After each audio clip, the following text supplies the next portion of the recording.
देखो आज हम लोग समझेंगे घूर्णन गति और वृत्तीय गति।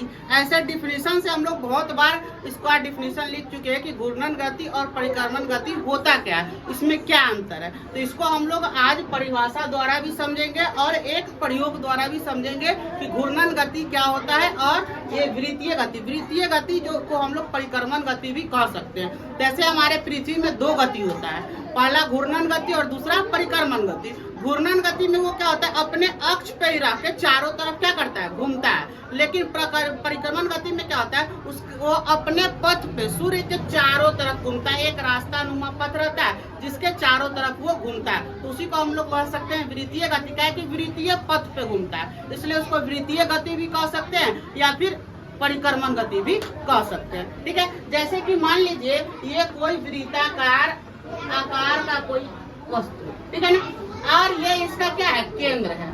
अगर यहाँ पर हम केंद्र पर रख के इसको चारों तरफ घुमाते हैं तो उसी को हम लोग कहेंगे घूर्णन गति। ठीक है, और दूसरा है कि अगर इसके चारों तरफ अगर हम घूमेंगे तो ये कहलाएगा वृत्तीय गति या परिक्रमण गति। ठीक है ना। अब हम लोग इसको समझेंगे कि ये आखिर होता क्या। जैसे मान लीजिए एक प्रयोग के लिए ये एक छोटा सा जो है ये बनाया है, बच्चे लोग ही बनाए हैं ताकि इसको इससे समझ सके कि वृत्तीय गति और परिक्रमण गति जो होता है वो क्या होता है। ठीक है, जैसे कि मान लीजिए कि ये एक वृत्ताकार आकार है, ठीक है ना, और ये जो है इसका क्या है, केंद्र है।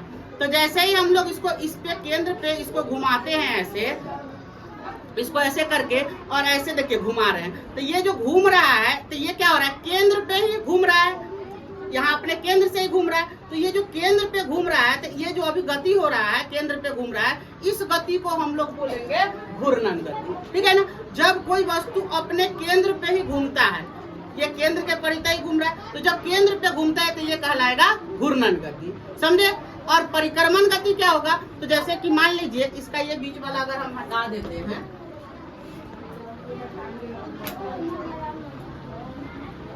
लीजिए कि ये अब एक वृत्ताकार पथ है, ठीक है ना। अगर हम लोग इसको ऐसे नचाते हैं, जैसे ऐसे करके, ऐसे ये नच रहा है मेरे हाथ में, या फिर इसको ऐसे भी हम लोग नचा सकते हैं, इसके चारों तरफ ऐसे, ठीक है ना। तो ये क्या हो रहा है, ये चारों तरफ, इसके चारों तरफ घूम रहा है। इसका मतलब ये क्या हो गया, इसके चारों तरफ घूम रहा है, तो ये कहलाएगा परिक्रमण गति। समझ गए, कोई दिक्कत। यानी कि वृत्त के चारों तरफ, वृत्त के अक्ष के चारों तरफ घूम रहा है तो वो घूर्णन गति, और इसके चारों तरफ घूम रहा है इस तरह से, तो ये होगा परिक्रमण गति। समझ गए, कोई दिक्कत। चलिए रहने दीजिए।